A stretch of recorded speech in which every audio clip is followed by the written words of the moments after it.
فرمایا پہچان لو، وہ جو کہتا تھا آقا علیہ السلام کو اتق اللہ، اللہ سے ڈرو، بات اس نے بھی اللہ کی تھی، مگر یہ خبر نہیں تھی کہ کر کس کو رہا ہے۔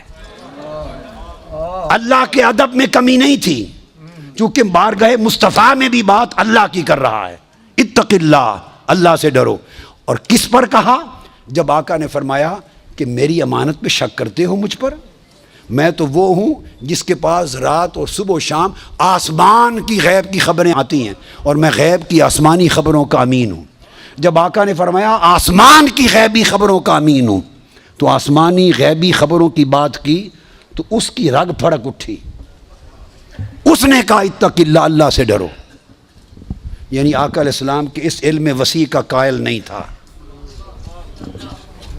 اس علم ہماگیر، علم کل کا قائل۔ جب کہا نا کہ صبح و شام آسمانوں کی غیبی خبریں آتی ہیں، میں تو علم الہی کا امین ہوں اور تم مجھے دنیا کی امانتوں میں شک کرتے ہو، اس پر اس کی رگ توحید پھڑک اٹھی، اس کی رگ توحید پھڑک اٹھی۔ کہتا ہے حضور کو اتق اللہ، اللہ سے ڈرو، اعدل، عدل کرو۔ جب یہ کہا تو سیدنا فاروق اعظم اٹھے، عرض کی یا رسول اللہ اجازت دے اس منافق کا سر قلم کر دوں۔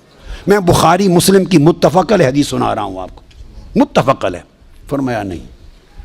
ایک حدیث میں خالد بن ولید اٹھے، فرمایا آقا مجھے اجازت دیں اضرب عنق ھذا المنافق، میں اس منافق کی گردن قلم کر دوں۔ فرمایا نہیں، لوگ کہیں گے مسلمان کو مارتے ہیں، اس کی پشت میں سے ایسے لوگ پیدا ہوں گے، اور صحابہ کرام سے کہہ رہے ہیں، صحابہ سے، کہ تم اپنی نمازیں ان کی نمازوں کے مقابلے میں حقیر جانو گے، اتنے نمازی ہوں گے کہ تمہاری نمازیں کم لگیں گی۔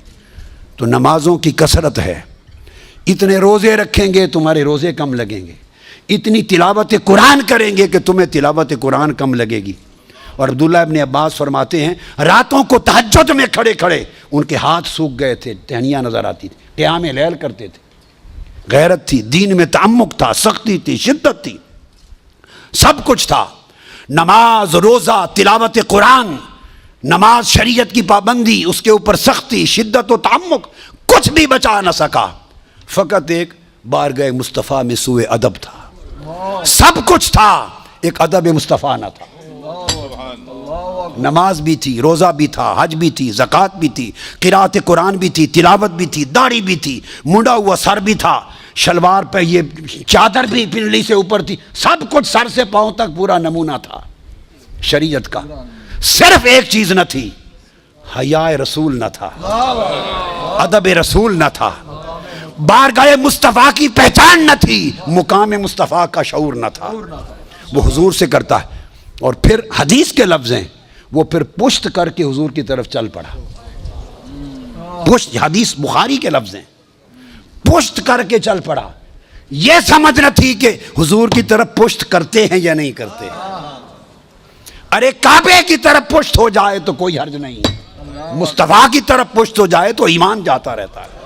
جب پشت کر کے چل پڑا تو آقا نے پھر اس کی طرف اشارہ کیا، اس کو پہچان لو، اس کی نسل سے ایسے لوگ آئیں گے جن میں نماز، روزے اور عبادت کی کوئی کمی نہیں ہوگی۔ تو کمی کس شے کی ہوگی؟ صرف محبت و عدد مصطفیٰ کی، مقام مصطفیٰ کی پہچان نہیں ہوگی۔ فرمایا وہ دین سے خارج ہوں گے جیسے تیر شکار سے خارج ہو جاتا ہے۔ تو اگر مقام مصطفیٰ کی معرفت نہ رہی کوئی شے کام نہیں آئے گی، اور اگر معرفت مقام مصطفیٰ ہو گئی اور حضور کے عشق اور محبت اور ادب کا شعور مل گیا، کئی کمیاں پوری ہو جائیں گی۔